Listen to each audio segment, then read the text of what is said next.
my friends, and welcome to episode 42 of the Kiss Army Nation podcast. We are your hosts. I'm Pasquale Veri. And I am Claudio Spera. Welcome to the show, everyone. So our discussion panel today is a very interesting one. In fact, the first of many to come. So we will take a Kiss album as a springboard to discuss a specific era in Kisstory. In this episode, we will look back and discuss revenge and how the 90s was the beginning of Kiss comeback. So to do this, we are joined by returning panel guests, Craig Patton and Patrick de Montigny. We're so happy to have you again, guys. Welcome to the show. Happy New Year. Back. Thanks for having me on. So before we start, I want to ask you guys what's been happening in your respective Kiss camps. Anything interesting you want to share with our listeners? We'll start with Craig. Just a lot of good Christmas stories. There are a lot of stuff under the tree this year that was found. So that's one of the good news. What'd you get?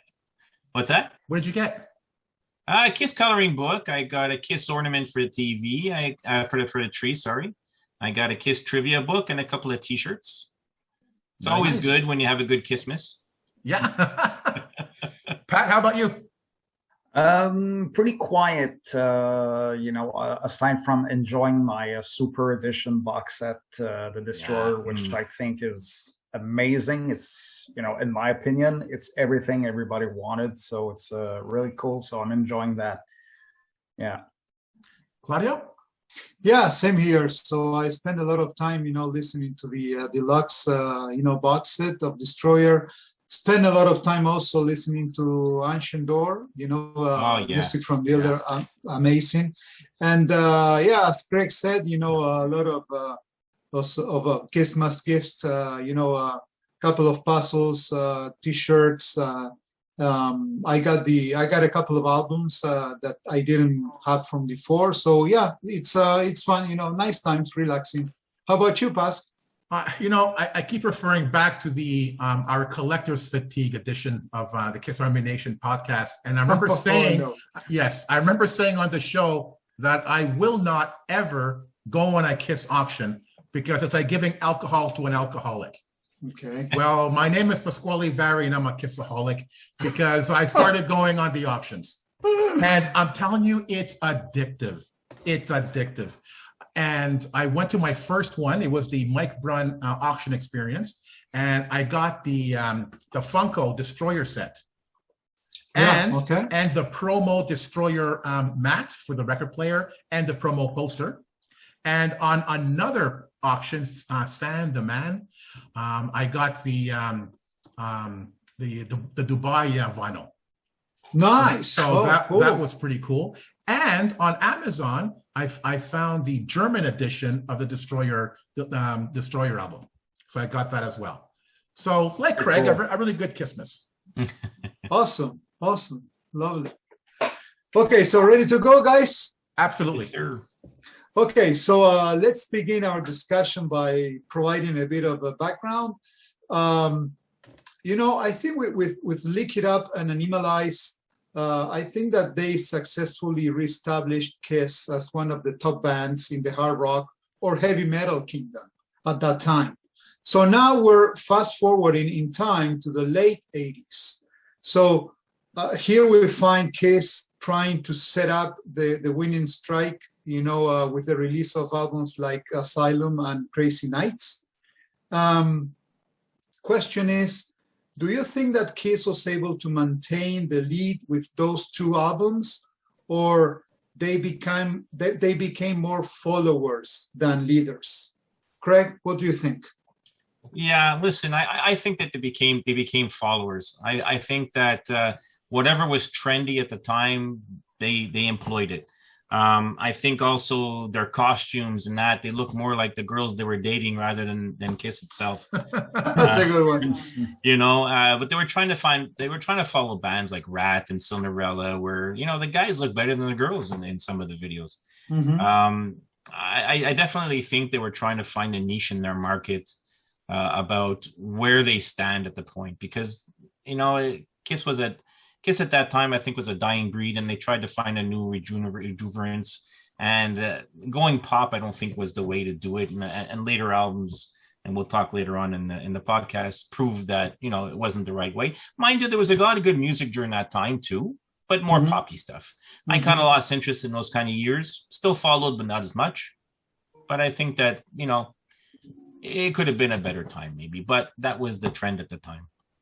Do you normally revisit some of those albums lately? So certain songs, not really albums itself, because as I said in past podcasts, albums and song titles like No, No, No and stuff like that, it's not really no thought process there, you know, but there was some cool songs. I mean, I have to admit that Tears Are Falling and King of the Mountain, stuff like that. There was some hidden gems in there.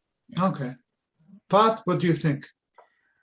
Well, you know, I think Kiss at that point, you know, they were considered has-beens. You know, I think after Lick It Up, things went downhill, although they sort of somewhat did better, you know, but they were still not what they were in the 70s. And I think it was tough competition even for themselves. Yeah. And also the competition was so much bigger, because in the 70s, you didn't have that many hard rock bands. You had Kiss, Aerosmith, but it's kind of blossomed in the 80s. So it was tough competition even for Kiss, you know. And I think changing their sound and their image was an understandable move, but at the same time, not a very good move, because like they blended with all the others and they didn't stand out. And musically, I think the music suffered as well. I remember, you know, buying Crazy Nights. Mind you, I was 17, but when I was done listening to the album, I cried. Not like really? a baby, not like a baby, but I was like, you know, teary-eyed and saying, "Okay, what happened?" I wasted all this money. Yeah. No, but I was like, "What happened to my favorite band?" You know, wow. And then went back and pulled out Rock and Roll Over. I mean, but Kiss was having major issues. I think it was a no-win situation for them. Mm-hmm. Busk? Gene Simmons said in an interview that Kiss were never pioneers. They always took what was happening at the time and just made it bigger. Now, what happened in the late 80s, you know, with Asylum and Crazy Nights, they were never bigger than the big bands that were around in the 80s. The best they could do basically is tread water and hope for the best. I found that I liked some of Kiss's 80s music, especially Paul's. Gene, I'm sorry, not so much. But they came out with some really good music, in my opinion, which I believe still stands out today. But I'm sorry, it doesn't compare to the hair band music in the 80s. I'm sorry, absolutely not. And Kiss could wish they were the next Bon Jovi. They tried being the next Bon Jovi. There was no way. So they did the best they could with what they had. But Kiss wasn't unified. Gene wasn't even in the band. It was basically the Paul Stanley band. And considering that Paul did everything by himself, it's a miracle that Kiss got through the 80s. Yeah, it's true. It's true. And you know, it's a shame that actually with Lick It Up and Creatures and Lick It Up, they had somehow regained some of the fans, you know, getting back into more heavy rock style. It's not clear to me why they didn't keep that way. So they decided to jump on the wagon of hair band and Bon Jovi and all this stuff. And they became really, you know, followers instead of trying to keep the lead on what they were doing.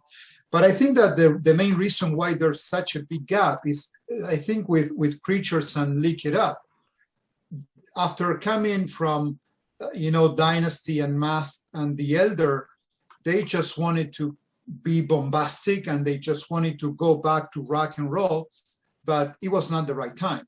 So we all agree that maybe Lick It Up and Creatures are great albums, but not for that time, right? So maybe if they had come up with Creatures later on or before, it could have been different. But definitely they were a little bit lost. And as you said, Pask, not having any kind of involvement from Gene, I think it hurt the band big time. Yeah. I'll talk a little bit about this later, but it was kind of ironic that I found that Kiss was still Kiss during the Creatures era, less so with Lick It Up And after Lick It Up, they were just trying to be the next best thing. Yeah. They weren't Kiss anymore. And that, again, really hurt them. But still, you know, Crazy Nights was still pretty successful, especially in the UK and Europe. And it was obvious that Kiss got immersed into a more pop-sounding trend with plenty of keyboards and outside writers. However, when it was time to release Smashes, Thrashes, and Hits in '88, Kiss decided to bring back a lot of the '70s material, not only on the album, but also on the live set. So why do you think that happened? And do you think that marrying Let's Put the X in Sex and You Make Me Rock Hard with 70 songs was a good idea? Craig? I think at that point they were testing the market to see if the old stuff could still work, but being a remixed version. A lot of the songs have been remixed, a little more poppy, a little more heavy, whatever the case had been. But I think that they wanted to see what works. I feel that those two songs, Let's Put the X and You Make Me Rock Hard, I think they're like the throwaways, like on a Killers album, you know, the 2 extra tracks, the 4 extra tracks, and they have them lying around. They don't really fit any of the genres of the other albums. So let's put them in as a bonus, you know? I just feel they were extras. I don't think that album really did anything except for another filler album, like, you know, another greatest hits with a little bit of a twist. Okay. Pat, what do you think? Yeah, I'm pretty much with Craig on that one. I mean, I hated the album, to be honest with you. I hated the remixes. I hated everything about it. But at the same time, yes, I think they were testing the waters, because soon after the release of that album, Paul Stanley went on tour. Yeah, as a solo artist, and he pulled out a lot of the old stuff. And I think that's what initiated maybe the interest in saying, hey, you know what, we should bring some of that stuff for the next big Kiss tour. And sure enough, you know, Hot in the Shade had a lot of old stuff, and that's what made it attractive. And I think the band started to reconnect to its old to its roots, definitely. Okay, Claudio? Yeah, I think you know, Pat, he got to the point right away. I think you know, Smashes, Thrashes, and Hits, it's a way of trying to reconnect with the roots, with what they were in the past. We can see that now Gene is slowly coming back, you know, to have a voice in the band. It's not that much, you know, a Paul Stanley's band. But yeah, definitely, I think the mix is kind of strange, you know, in the album, you know, putting 70 songs with the new mix and mastering, you know, with Let's Put the X in Sex and You Make Me Rock Hard. I don't know. To me, it doesn't cut it. But I think it was showing the trend of what was coming next. So I think it's a natural process that the band went through. You, Bas, what do you think? Okay, here's the thing. I agree with Craig. I think Put the X in Sex and You Make Me Rock Hard are throwaways, because basically it was the greatest hits. Let's put on at least a couple of new songs. They're throwaways. I get it. I heard a lot of complaints about the album in regards to the mixing. I get that. I understand that. No problem. Okay, here's the part where I'll get destroyed now. I believe that Thrashes saved Kiss in the 80s. Say what you want. Pat's giving me a look. Say what you want. Elaborate. Yes, say what you want about that album, but it brought back a sense of nostalgia for the fans, because with each successive album in the 80s, Kiss was becoming less Kiss, in my opinion. And with that album, it brought back the memories of what Kiss used to be. And people were like, oh my God, I missed this song. I remember this song. I know, because I was one of them. I rediscovered the band through that album myself. And it brought back a sense of nostalgia for me. And I had a deeper appreciation, obviously, for the 70s stuff, but also now for the 80s stuff, because I saw Kiss as a total entity of the 70s and the 80s. This is the Kiss sound now, you know? So I got a deeper appreciation for the band. And that sense of nostalgia I heard from other fans is what is what brought new fans to the band. A lot of fans were into Kiss now because of that album. Yeah. And I think if it wasn't for that album, if they just released hits after Crazy Nights, I'm not so sure even hits would have been as successful, because hits founded, as much as possible, more of a Kiss album than its predecessors, in my opinion. You got a point. So, Pat, what do you think? No, you got a point. I think, yeah, I said earlier it was a Paul Stanley solo tour, but I think you're right. It might be actually Smash the Structures, and it's that initiated the initiative to maybe dig in the older stuff and bring it back into the set for the next tour. So yeah, I think you're right in that sense. I think by revisiting that stuff in the studio, going, well, maybe we should play that live instead of Crazy Nights or whatever. I'm just saying, it's like, people would dig that stuff. That's what made Hot in the Shade, the tour, so attractive. Yeah. The fact that they were digging into stuff like, oh, they're playing Come On and Love Me. They're bringing back Strutter, and like, wow, It is true. And actually, commercially, it had a lot of success. Smash the Thrashes and Hits. Yeah. It sold very, very well. So just by looking at that, you can say that it was a good move. Yeah. Craig, you wanted to say something. Sorry. No, I said it was a good move. I still think I agree with Pat, and I agree with Pask about that whole scenario, that whole synopsis. But I still think, in a way, I think they lucked out. They just put the right thing at the right time. Yeah.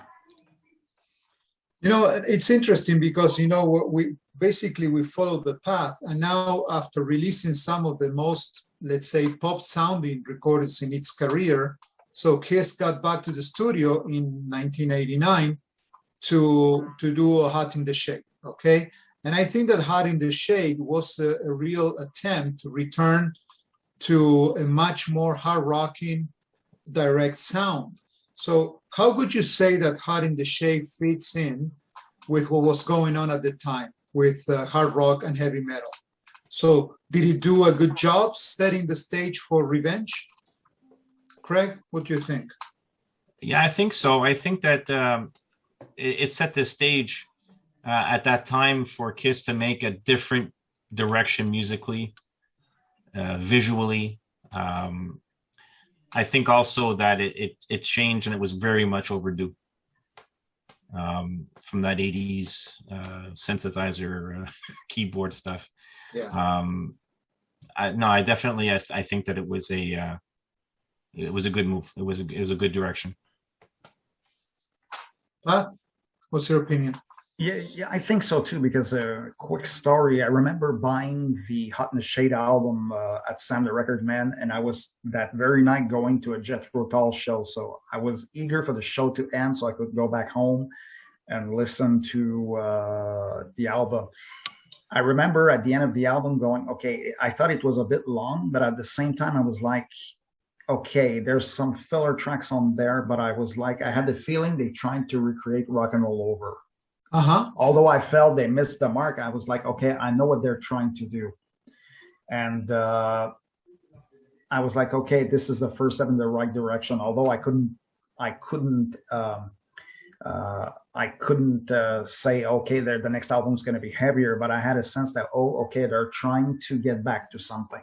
Mm-hmm. So I think Hot in the Shade, the tour more than the album, sort of like helped the band reconnect with its roots again, and to maybe saying, okay, we need to be a little heavier. Mm-hmm. Mm-hmm. True. Pask, what's your take? Okay, so here's the interesting thing.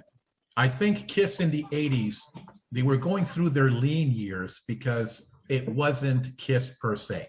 So fans really didn't connect with the band because it wasn't a band they remembered. And they were following the trends at the time. I believe that for the first time in the 80s, Kiss wasn't trying to follow a trend. They were trying to follow their own path. Right. And that's what they tried to do with Hot in the Shade. So in my opinion, Hot in the Shade was the closest thing to a Kiss album at the time. And the funny thing is that, I talk to a lot of fans, and they often say that they don't like this album. As a matter of fact, they despise it. Now, I ask myself, why is that? Because it wasn't a Kiss album. It was trying to be a Kiss album, but it wasn't the Kiss album that they were expecting. Like Pat was saying, maybe they were trying to do Rock and Roll Over, but they missed the mark. And maybe fans knew this and they go, nah, they didn't make it. But it was a natural progression from Thrashes to bring back the nostalgia of the band. Right. And now they stopped, following the trends and following their own path and trying to sound more like Kiss. Did they hit the mark? No. Did they try? Yes. And Pat, I agree, there's some filler songs in there, but there's also some pretty amazing songs. Mhm. And Yeah. I'm sorry, that tour was amazing because of all the classic 70s stuff they played. And a long show too, over 2 hours. Yeah. Oh, it yeah. was 2 hours and a half or The something like longest, that. the longest set list ever. Yeah. And for me, it really culminated at the end of the show when the Sphinx was gone from the show and the logo came up. It's like, classic Kiss is back. That solidified the classic Kiss sound and band for me. Yeah. Now, if I may add something on this, if you go back to the Rise to It video, Yes. remember the beginning when they were getting dressed in the dress room and they come back with the makeup? Yeah. I think that the plans was there starting to get the feelers to see if that would work in the future. Yeah. Yeah. Mhm. Okay. So Setting the stage. Absolutely. Yeah. Absolutely. Well, I have not much to add, Pascal. So basically, you said it extremely well. That's exactly what I think. The live, the set, that tour was fantastic, and I think that even the look was awesome for them. The tempo on the songs, it changed so much because in the 80s, 88, they were playing so fast that you could barely recognize some of the songs. But then when Hot in the Shade came up, they got back to a slower tempo, more pounding, rock, hard.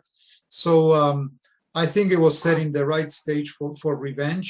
And I don't know about you guys, but I feel that that's when Gene started to come back. So that was when Gene actually started to feel like being in Kiss again, and I guess we all know that when Gene is really deep into something, he makes a difference. And I think that you can tell that this is not a Paul's album anymore.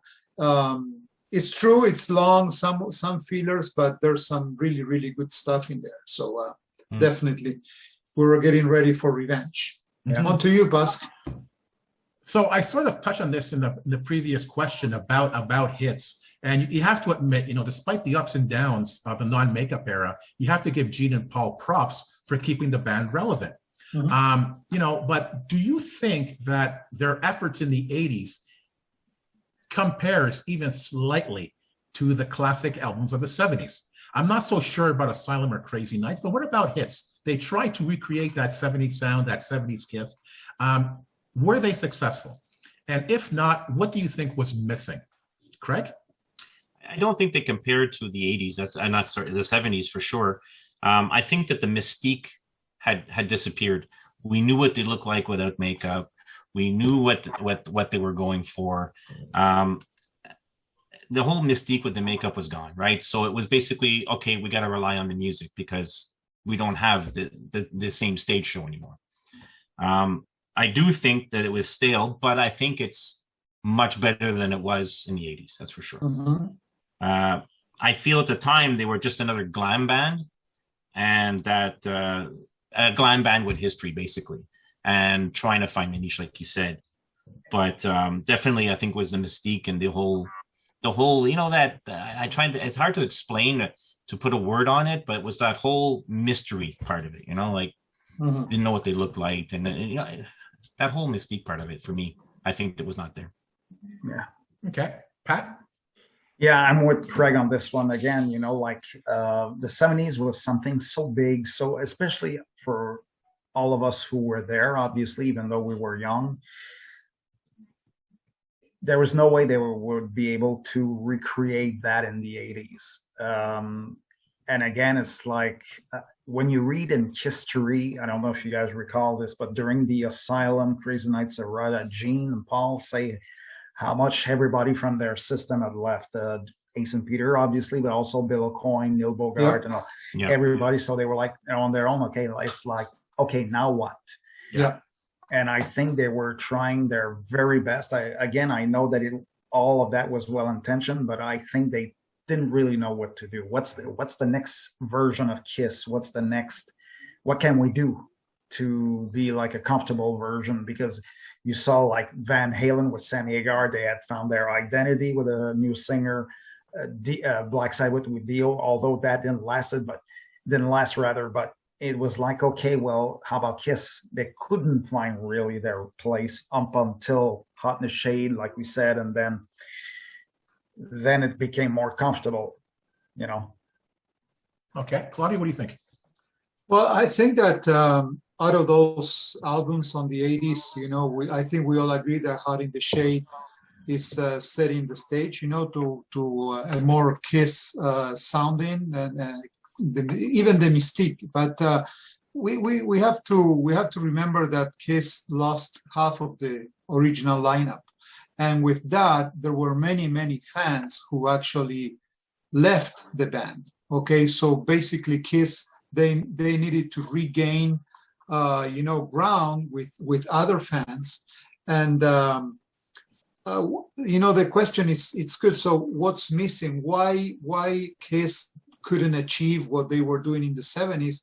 Well, it was different times, you know, different lineup, different sound, and I think that you know, Kiss, they had lost management and they were running things by themselves.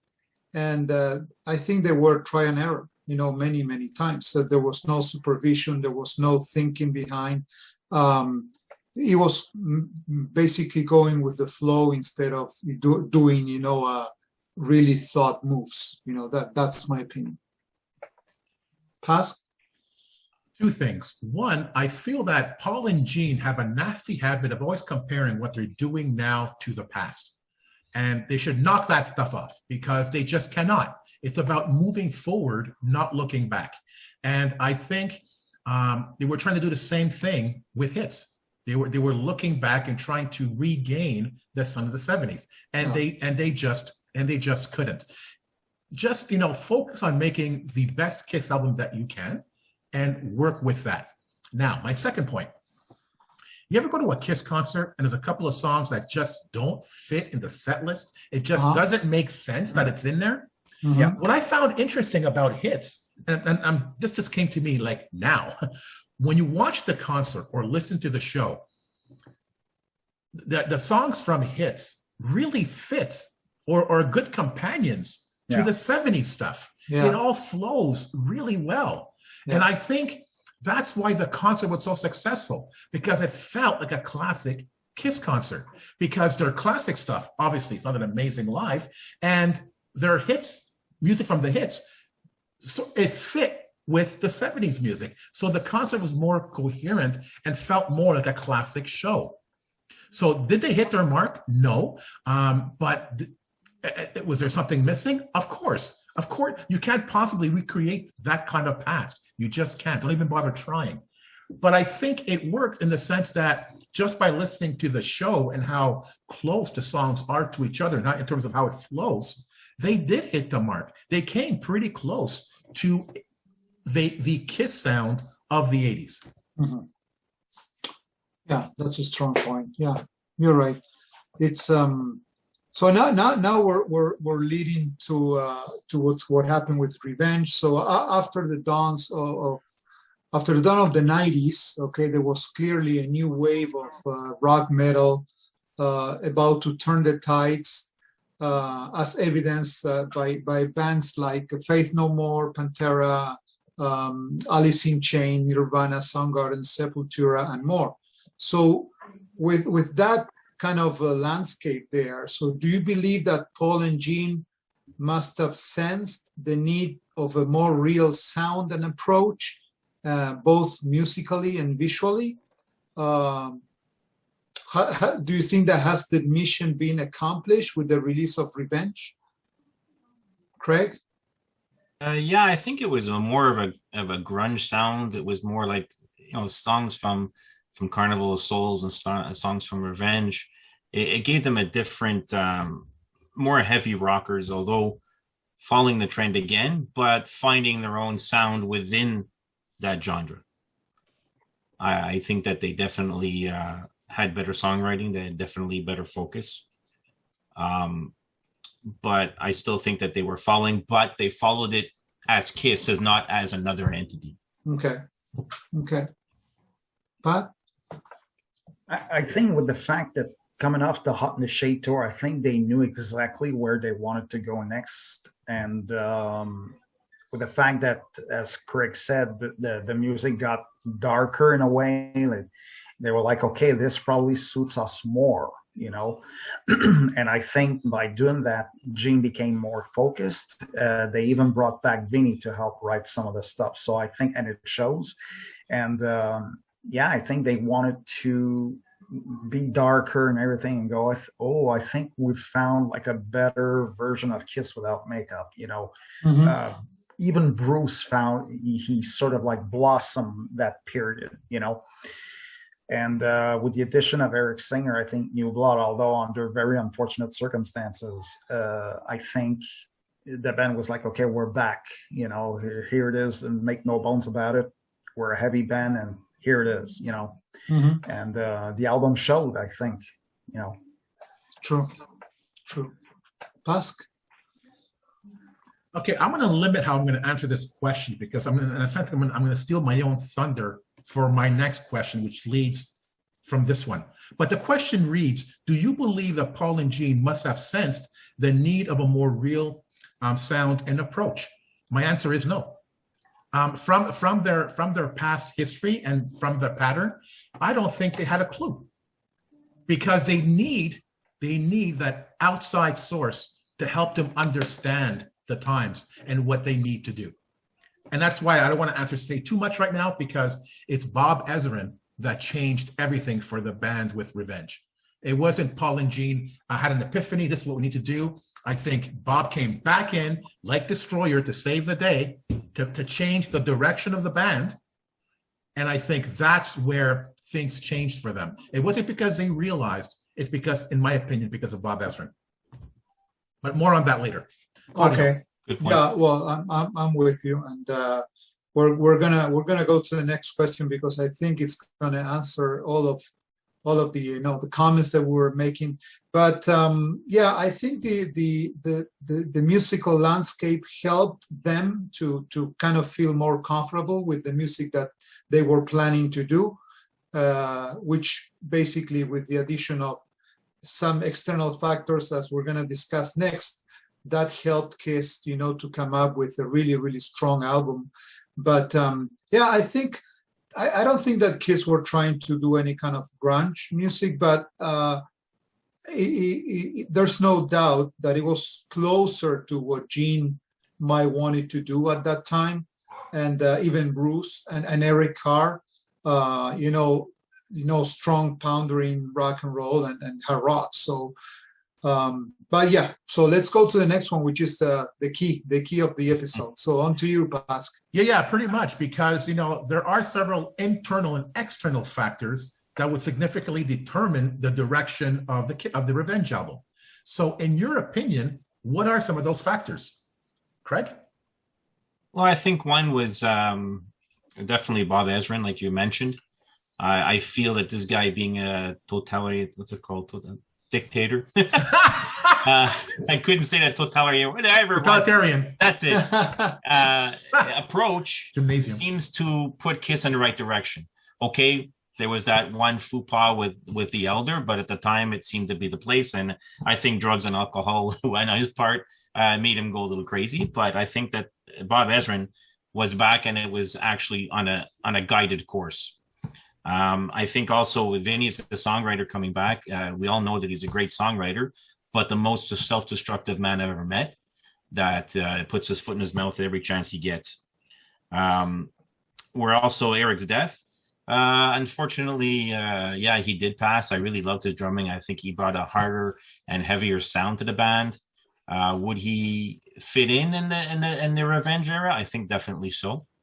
Not to take anything away from Eric Singer, because he has his own I think he's a mixture of both of Peter and Eric at that Eric point. Carr. I think he's taken some lessons from both. So, but I think that the band had a new focus, a new lease on life, a more comfortable image. I think that they definitely fared well on the leather rather than the sequins. Yeah. Back to roots and focus, I believe. Yeah. Awesome. Pat?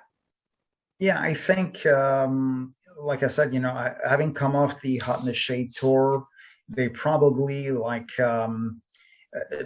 they knew they had something heavier inside of them. I think they were determined to say, let's be heavier.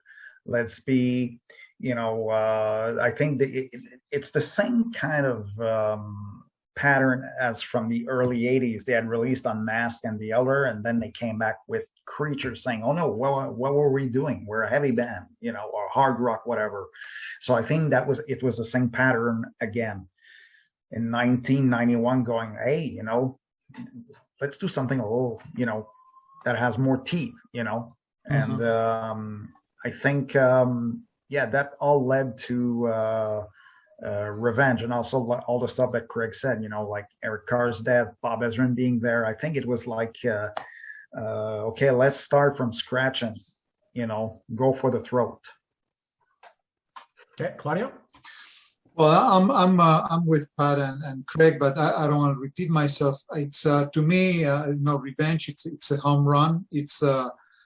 I was so happy when I first listened to it. I remember feeling, this is it. So Kiss is back. Even though it was not, the original lineup or anything like. But I didn't care, because actually, to me, there was something lost in the mid 80s with Kiss. Yeah. Even though there's some good tunes as we discussed, but it was like, I never got the feeling of listening to a full album and saying, "Oh, this is a Kiss album." Mm-hmm. And to me, Revenge, it really was. And contributions, well, without a doubt, to me, Bob Ezrin, every time he gets on board, he creates magic. Whether you like it or not. With The Elder, same thing. Revenge, and having the contribution of Vinny as a writer. It's for the good. So he makes a difference. That guy, we like it or not, the way he acts and his personality, but musically speaking, he brings a lot of value, to the band. And I think that the band was hurt, with Eric's passing, and there was some need of revenge, basically. They were hungry for showing, the world that they were ready to go, Yeah. Listening. Oh, sorry. Go ahead. No, just listening to that album. I remember the opening track was Unholy, and I said, "Oh man, this is like the God of Thunder of the '90s." Yeah, that's right. Yeah. I was like, yeah, just to elaborate on what you were saying. Go ahead. Good Pastor. Comparison. Yeah. Well, once again, Kiss compared Revenge. I remember this, Revenge, to Destroyer. Now, musically, no, you can't compare them. No. But I think in the sense of how the album was made, you can compare. Because here comes Bob Ezrin, who saved Kiss in the 70s with Destroyer, comes back in the 90s. What did he do? First of all, he said, like in Destroyer, he really had to push Ace and Peter to bring in their game. And Ezrin did it again this time with Gene. He needs to push Gene's game this time. And he wanted more of a Gene-centric album. And he wanted Gene to open the album. And Unholy was the perfect opener for this album. It set the stage for what the rest of the album would sound like. But it was Ezrin who pushed Gene to do that. That's number one. Number two, Ezrin is famous for bringing in outside songwriters or players. Mm-hmm. Didn't he do that with Vinny? Wasn't it him that brought in Vinny? I doubt Paul and Gene would say, let's bring Vinny Vincent in. Vinny did a lot for Kiss in the early 80s. And he can do it again. He's an amazing writer. And look at the stuff he came up with. Yeah. So a lot of what Bob did for Revenge, it's exactly what he did for Destroyer. And it worked again. Now, I remember, and we talked about this in a previous episode, a lot of fans didn't like Destroyer because it was too different. It didn't sound like Kiss at the time. But as you get to know the album, it became a classic. Mm-hmm. So they needed Ezrin to change that direction. Ezrin tried it again with The Elder. It didn't work. But, after listening to Ancient Door, I have a deeper appreciation for that album and what that album could have been. Yeah. It could have been another classic Kiss album. Oh, it wasn't the time. It just wasn't the time. It could have been. And now with Revenge. And I'm going to say it. When I first heard the album, I didn't like it. I found it was too heavy. Didn't sound like Kiss. I was expecting more of the Hot in the Shade sound. And I got something really, really heavy. It took a few listens for me to get used to it. But once I did, this is a Kiss album, but this is a Kiss album of the 90s. Yeah. And to me, I put it up there with one of their classics. Absolutely. Yeah, same here. Fully agree. So now if we want to continue talking about Bob, and after the big failure commercial failure at that time with The Elder, so why do you think that Gene and Paul come back to him? So do you think that they needed to focus more on the music and the image and trust the production aspect of the album to someone that they loved and they knew well? So why did they do this? Craig, what do you think? I think Ezrin did a great job with the album, with less drugs and distractions going on, and a more disciplined approach.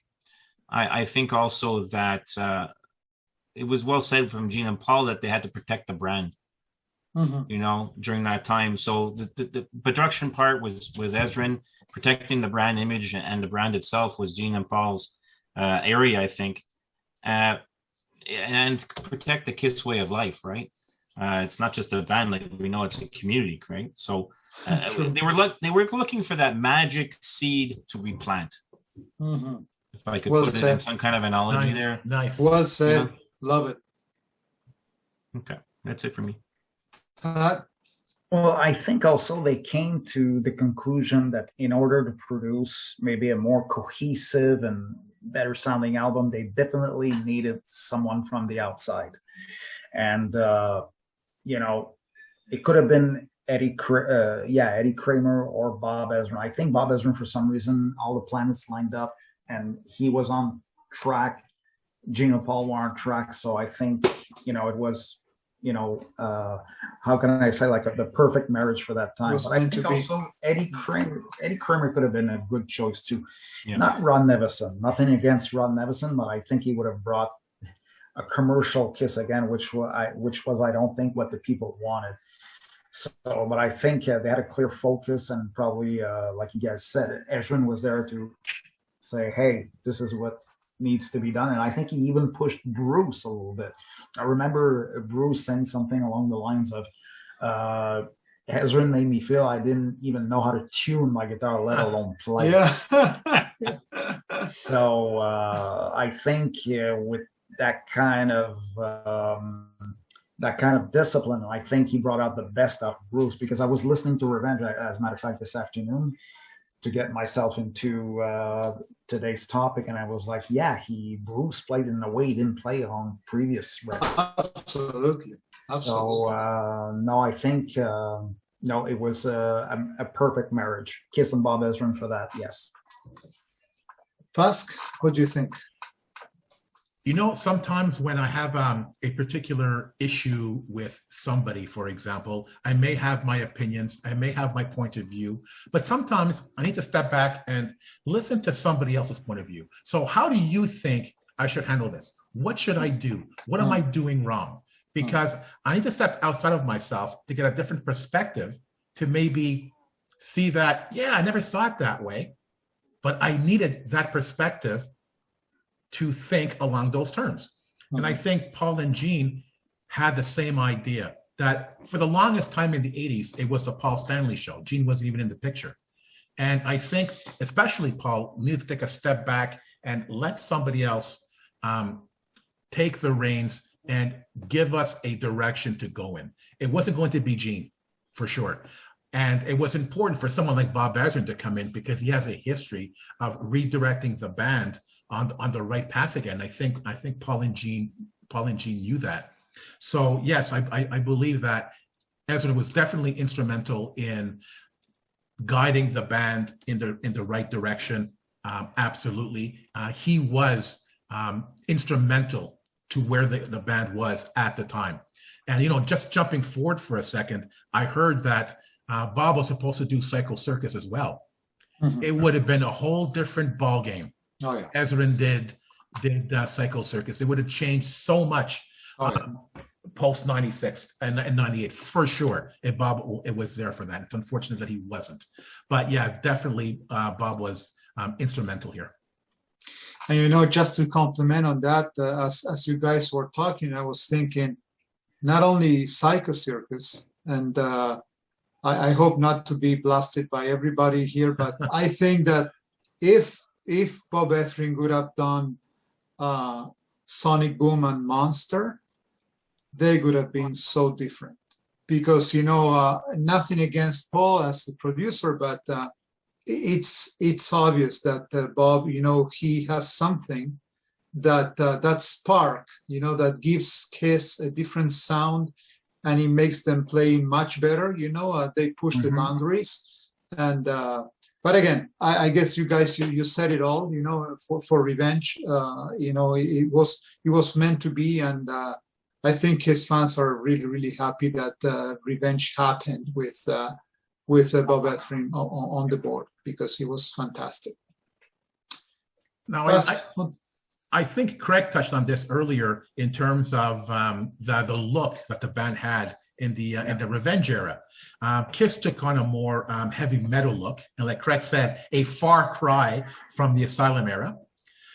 Do you believe that Kiss finally found a comfortable non-makeup look in time for Revenge? Back to you, Craig. Yeah, I think Paul got him back more involved and less distracted in other side activities, right?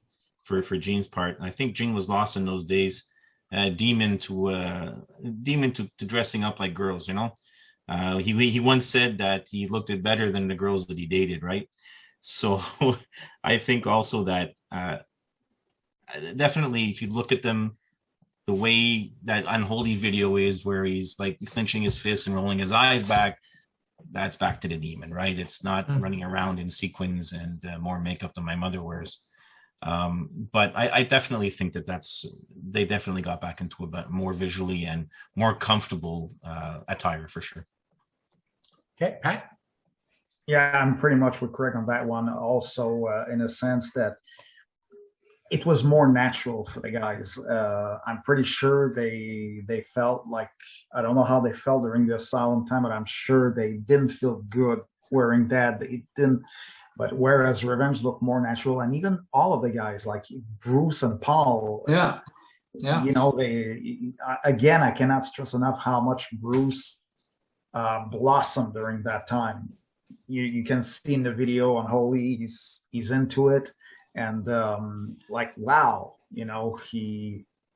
he's shining, and I think they were all like, okay, this is the Kiss I like. My band is back. That's how I felt when I saw that. I was like, yeah, they're really back. Not the previous way, but I can live with that. Definitely. Cool, Claudio. Well, I have to say that after the makeup era, to me the Revenge look, it's the best. It's the one that I like the most.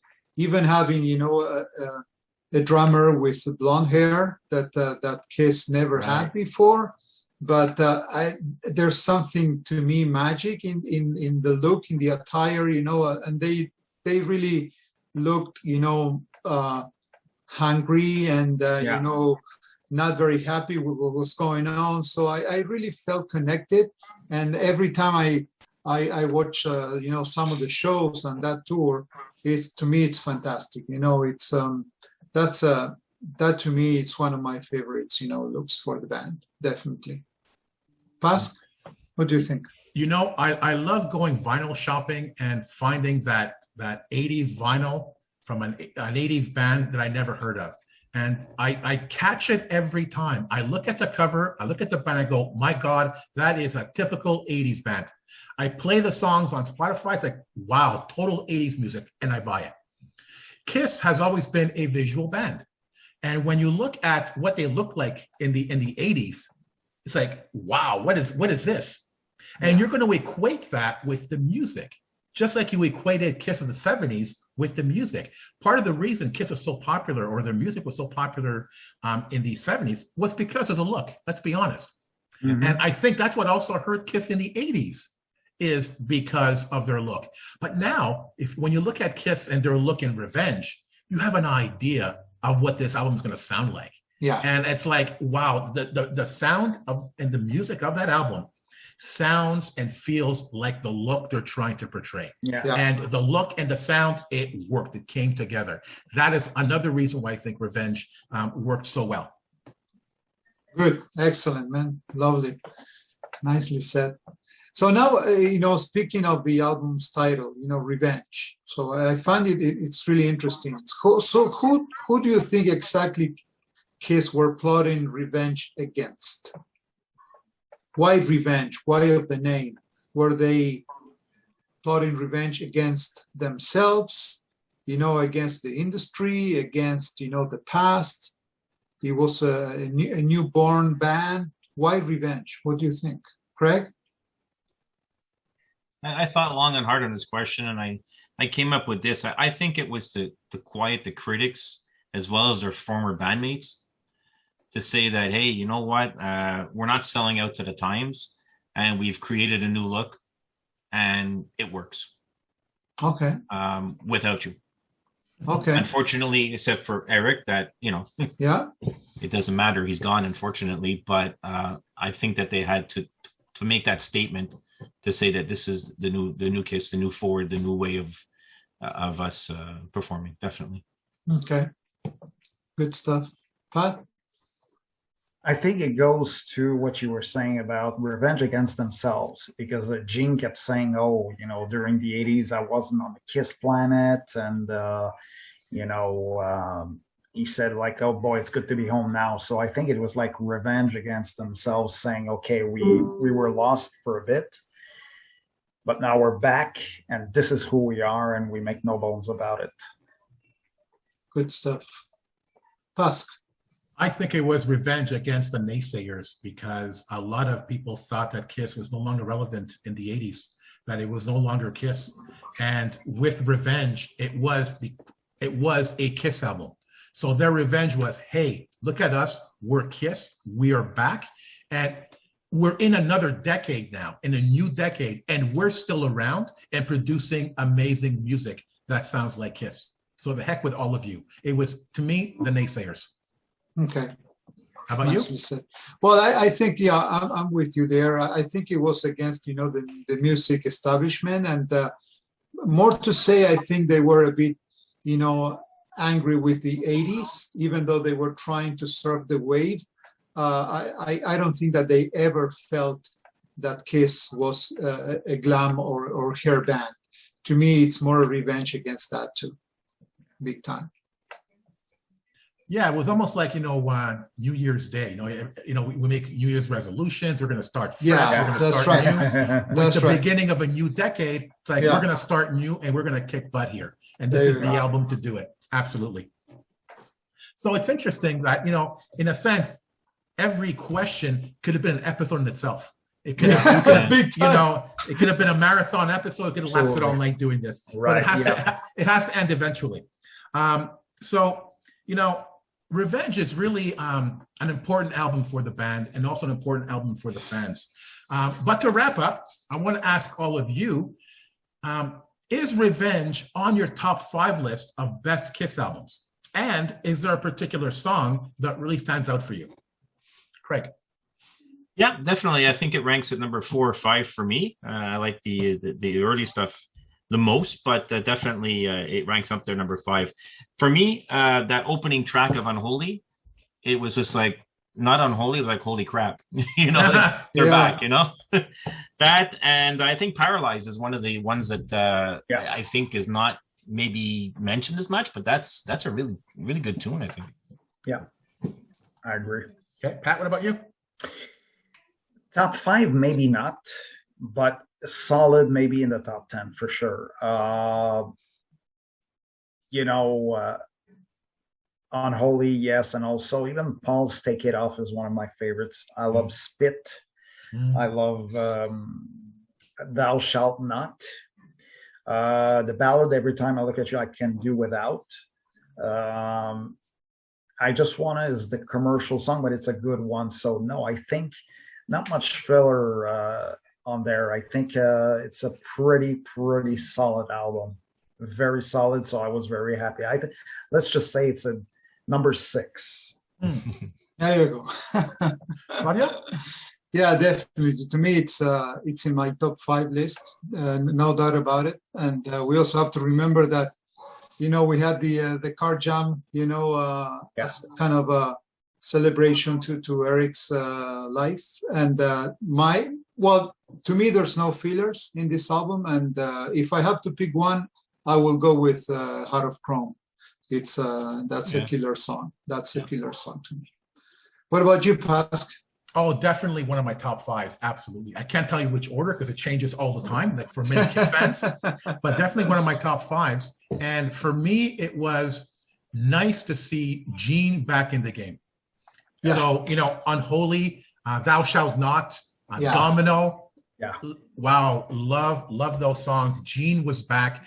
Gene was the impetus for the return of Kiss. This is what Gene is supposed to be. Like Craig said, the demon is back. Absolutely. And this album was definitely Gene's album. And I stand out for me, absolutely. Great stuff. I think it's just as closing remarks, I think this episode has been great. Thank you again, Pat and Craig and Pask, of course. Thanks for having me. It's interesting how surfing an album, deeper, it gives us the perspective of an era. Okay, so we're not talking about songs and technicalities and minutia or how it was recorded, but it gives us a better understanding how Kiss came up to record such an album after all they went through in the 80s. So thanks again, guys, for being part of this. So Craig, any final comments you would like to share? Yeah, I'd like to wish everybody a happy new year and more to come in Kisstory in 2022, I hope. Yeah. The other thing is I had one other thing I mentioned on a previous podcast. What about Revenge with makeup? Remember? What about Revenge and Carnival of Souls era in the 80s? Would have it fit in? Because you had other bands, Metallica, even Neil Young for that matter, would dress like the Revenge era, right? Jeans and a leather jacket. You think that would work, guys? Think that would have been a change? Good question. I think the whole point of tonight's episode was to show that there was a progression that led to Revenge. Yeah. And I think when Revenge came out, it was time. Yeah. Because all the pieces were in place. Yeah. I think if it came out earlier, the pieces wouldn't have been in place and it wouldn't have been the right time and it wouldn't have worked. People going, what is this? No, it wouldn't have worked, in my opinion. Yeah, the What If Part 2. Yeah, right. That's right. What If Part 2. And actually, I think that we thought Hot in the Shade, we couldn't have had a Revenge. No, so I agree. It's continuation. Yeah, that's good. Pat, any final comments? Well, I want to wish Happy New Year to everybody as well. And I can't wait to be able to maybe go see any tribute bands or any Kiss gatherings or anything like that. That's my wish for 2022. To see you all out there. There you go. Yeah, we're all we're waiting for that. Big time. Pass on to you for the closing remarks. Yeah, the saying of the past couple of years, we are in difficult times, and we are still in difficult times, and we need to find the silver lining somewhere. And for me, the silver lining is this podcast and working with you guys and all of our amazing guests. It really enriches my life, and I find so much pleasure in doing this. In the time of this recording, it's been almost a month since we've been doing this. Yeah. And I'm so glad to be back. And it's interesting that, it hasn't been a year yet, but I'm just getting more and more comfortable with the topics. Even tonight's topics, I'll tell our listeners, this was Patrick's idea. Yeah. And I thought, I don't know Great idea. it's a great idea. Yeah. I don't know what to do with this. Claudio, what do you think? And Claudio came up with the structure of the episode. It's like, wow, this is amazing. It's not something I could have done. I wasn't comfortable with the subject matter, but having talked with you guys about this, it was just so much fun. For me, it brought this podcast to another level, and it's a tribute to the three of you. So thank you so much, guys. Thank you so much. Thank you. Thank you. Thank you. It's been great, man. It flows. I think it doesn't mean that we have to agree all the time, amongst the four of us, but it just flows, and treating each other with respect and different opinions. And I think part of the passion, we talk Kiss, and we can be talking Kiss forever. But that was an interesting topic. So more to come on this. Looking forward to it. So again, on behalf of Claudio and myself, thank you so much to Craig and Pat for helping us down this fantastic and fun journey. Thank you, guys. Thanks. And finally, to the Kiss Army. We hope you enjoyed this episode, and we hope that it brought back some memories for you as well. We'll see you soon. And in the meantime, remember, never stop rocking. Take care, everyone. So, bye-bye. The Kiss Army Nation podcast has partnered up with Click T-Shop to offer our listeners a high-quality t-shirt with graphic design by Xander Graphics. Check out Click T-Shop at clicktshop.com.